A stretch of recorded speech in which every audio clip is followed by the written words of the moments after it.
আপনাদের সঙ্গে রয়েছি আমি ঋষিকেশ। আজ দুটি পুরসভা বাদে বিভিন্ন পুরসভাগুলোর সঙ্গে বৈঠক করলেন মুখ্যমন্ত্রী মমতা বন্দ্যোপাধ্যায়। আর সেই বৈঠকে পুরসভাগুলোকে কার্যত বিভিন্ন ইস্যু ধরে ধরে তুলোধনা করেছেন। যেমন বেআইনি বহুতল থেকে জমি দখল, হাওড়া পুরসভা নিয়ে বিস্ফোরক মুখ্যমন্ত্রী।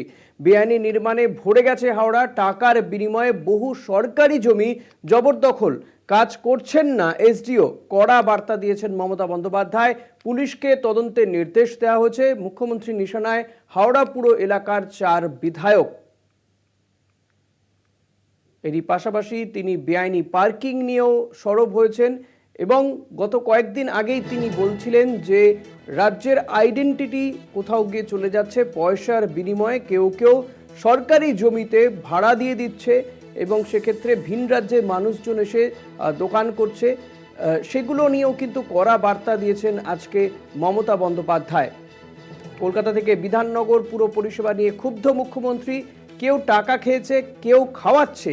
বেআইনি নির্মাণ নিয়ে কড়া বার্তা। দু একটা গ্রেফতার করুন, দু একটা ভাঙুন, সরকারের অনুমোদন ছাড়া কর বাড়াতে পারবে না পুরসভা, নির্দেশ দিয়েছেন মমতা বন্দ্যোপাধ্যায়। পুরো বৈঠকে কড়া বার্তা মমতা বন্দ্যোপাধ্যায়। টাকার বিনিময়ে বেআইনি পার্কিং হচ্ছে, পার্কিং নিয়ে ক্ষুব্ধ মুখ্যমন্ত্রী, পাশাপাশি বেআইনি নির্মাণ নিয়ে ক্ষুব্ধ। হাওড়া পুরসভার ব্যাপারেও তার বক্তব্য। হাওড়ায় কাউন্সিলর না থাকায় বিধায়করা সুযোগ নিচ্ছেন। এই ক্ষেত্রে মুখ্যমন্ত্রীর নিশানায় পুরো এলাকার 4 বিধায়ক।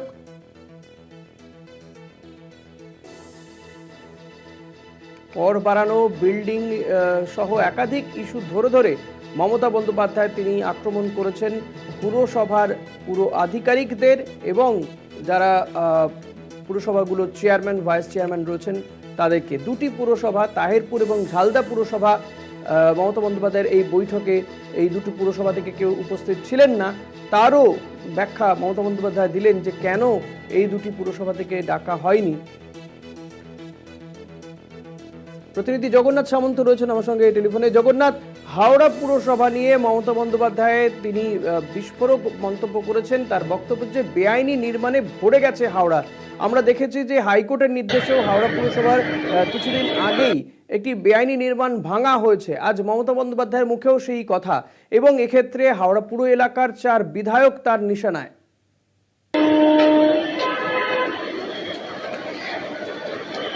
দেখো, একেবারে ঠিকই বলেছে। একেবারে মাননীয় মুখ্যমন্ত্রী মমতা বন্দ্যোপাধ্যায় নবান্নে যে হলো সেই বৈঠকে একেবারে তুলোধনা করলেন। শুধু তুলোধনা নয়, একেবারে চোখে আঙুল দিয়ে দেখিয়ে দিলেন কোন কোন জায়গায় গাফিলতি রয়েছে।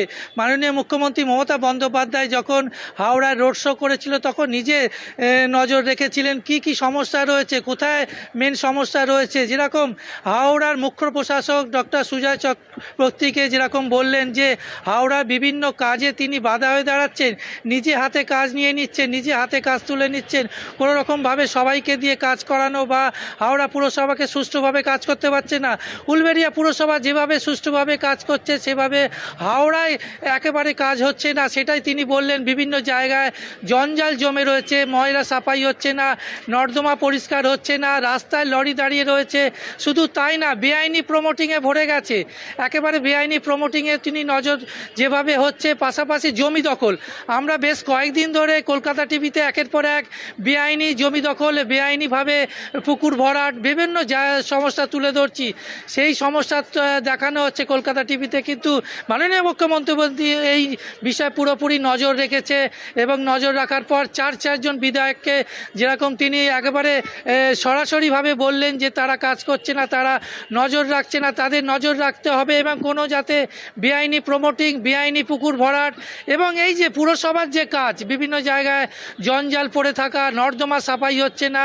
বালি পুরসভার অবস্থা আরোই শোচনীয়। বালি পুরসভায় অ্যাডমিনিস্ট্রেটর দিয়ে চলছে এবং এসডিওকেও তিনি বললেন এবং শোকজও করা হয়েছে। হাওড়ার এসডিওকে শোকজ করা হয়েছে যে তিনি নজরদারি করছেন না। এই যে বালি পুরসভায় যে বিরাট সমস্যা রয়েছে, মানুষ পরিষেবা পাচ্ছে না, সেই বিষয়টাকেও তিনি নজর দিয়েছেন। অর্থাৎ আজকে মাননীয় মুখ্যমন্ত্রী মমতা বন্দ্যোপাধ্যায় পুরসভার প্রতিনিধি বিধায়কদের ডেকে একেবারে তুলোধনা করলেন, তাতে চোখে আঙুল দিয়ে দেখিয়ে দিলেন কি কি সমস্যা রয়েছে, সেই সমস্যার সমাধান করার উচিত এবং না করলে পরবর্তীকালে কড়া ব্যবস্থা নেওয়া হবে। কিন্তু কোনোভাবে চুপচাপ তিনি বসবেন না। তিনি অন্যান্য পুরসভাকে যেরকম তিনি ভালো কাজের জন্য যিনি বাহবা দিয়েছেন, সেরকম হাওড়া পুরসভা এবং বালি পুরসভা যে কাজ হচ্ছে না, মানুষজন এসে পরিষেবা পাচ্ছে না, বিভিন্ন ট্যাক্স দিতে এসে তারা ফিরে যাচ্ছে, কোনো রকমইভাবে হাওড়া এবং বালি পুরসভার মানুষ বঞ্চিত জগন্নাথ, হচ্ছে। একটা কেন বিষয় মানুষ একটু বলো বঞ্চিত যে হবে এই যে সেই নিয়ে তিনি এত যে ক্ষুব্ধ অনিয়মের হয়েছেন এবং অভিযোগ, সেই অভিযোগ কি এর আগে মমতা বন্দ্যোপাধ্যায়ের কাছে ছিল না, নাকি এই লোকসভা নির্বাচনে দেখা যাচ্ছে বিভিন্ন পুর এলাকাতে বা শহর কেন্দ্রিক যে পুরসভা এলাকাগুলো সেখানে তৃণমূল কংগ্রেসের ফলাফল ভালো হয়নি, তারপরেই গোটা বিষয়টি নজরে আসে? ঠিকই বলেছো, তুমি মূল পয়েন্টটাকেই ধরেছো। এই যে পুরসভা ভিত্তিক যেটা হাওড়া থেকে বালি, যে 50টা হাওড়া পুরসভার ওয়ার্ড, 16টা বালি পুরসভার ওয়ার্ড, বেশ কিছু পুরসভা ওয়ার্ডগুলি হেরেছে। যে কাউন্সিলর, প্রাক্তন কাউন্সিলর ছিল, সেই কাউন্সিলরের অঞ্চলগুলো হেরেছে। অর্থাৎ হাওড়া এবং বালি পুরসভায় তৃণমূল কংগ্রেসের কাউন্সিলর বা নেতারা যতই দাবি করুক যে তারা শক্তভাবে তারা সংগঠন করছে, কিন্তু না, বেশ কিছু পুরসভার অঞ্চল ওয়ার্ড হেরেছে। তার জন্যেই এই মাননীয় মুখ্যমন্ত্রী মমতা বন্দ্যোপাধ্যায় নজর দিয়েছে, নজর দিয়ে একদম পুঙ্খানুপুঙ্খানুভাবে দেখে নিতে চাইছে কেন হার হয়েছে। কি বলছেন, কি কি অভিযোগ তার, এবং যে তিনি ধমক দিয়েছেন কার্যত, কি বলছেন শোনাবো।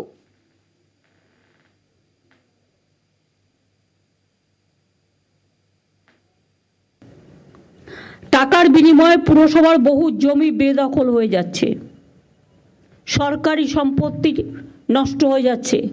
আমি হাওড়া পুলিশকে বলবো একটা তদন্ত করার জন্য, এবং চিফ সেক্রেটারিকে আমি অর্ডার দিচ্ছি, সেখানে যদি রাম শাম যদু মধু যেই হোক, ইভেন আমিও যদি হই, আমাকেও ছাড়বেন না। আমি জানতে চাই না কে দখল করেছে, কিভাবে করেছে, পেছনে কারা গ্যাং আপ করেছে এবং কিভাবে এগুলো হয়েছে, আমি এসব জানতে চাই। সরকারি সম্পত্তি কারো ব্যক্তিগত সম্পত্তি নয়। লোভ বেড়ে যাচ্ছে, লোভটাকে কমাতে হবে। বাইরের লোকেরা এসে এখানে সব জমি জায়গা দখল করে নিচ্ছে, কারণ টাকার বিনিময়। বড় বড় মাল্টি স্টোর কমপ্লেক্স হয়ে যাচ্ছে সরকারি জমি দখল করে।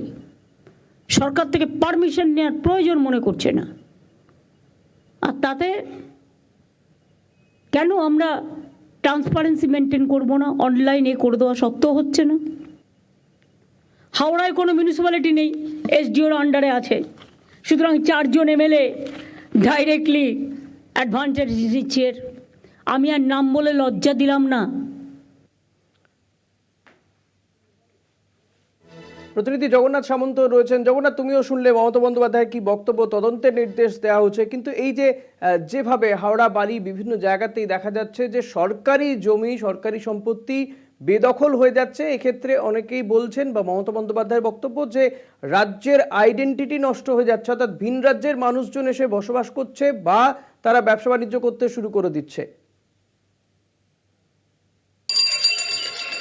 দেখো, একেবারে যুক্তিযুক্ত কথা বলেছেন মাননীয় মুখ্যমন্ত্রী মমতা বন্দ্যোপাধ্যায়। কেননা আমরা নিজেরা গিয়ে দেখেছি যে যেভাবে সরকারি জায়গা থেকে শুরু করে বিভিন্ন জলা জমি ভরাট করা হচ্ছে এবং পুরোটাই দেখা যাচ্ছে একবারে বহিরাগত, অর্থাৎ বাইরে থেকে আসা মানুষজন, ভিন রাজ্য থেকে আসা মানুষজন এই কাজের সঙ্গে সবচেয়ে বেশি যুক্ত হচ্ছে এবং মাননীয় মুখ্যমন্ত্রী সেটা নজর করেছে। শুধু তাই না, আমরা কলকাতা টিভিতে বারবার দেখানো হয়েছে হাওড়া পুরসভা, হাওড়া বালি পুরসভা, বিভিন্ন লিলুয়া, ব্যাডরা, বিভিন্ন জায়গায় দেখা যাচ্ছে নবান্নের সামনে পর্যন্ত জমি দখলের একটা চেষ্টা দেখা গেছে। জমি দখল করে বিভিন্নভাবে বহুতল বিল্ডিং হচ্ছে, পাশাপাশি জলা জমি বুঝিয়ে সেখানে প্রমোটিং করার একটা চেষ্টা হচ্ছে। একেবারেই নজরদারি হবে।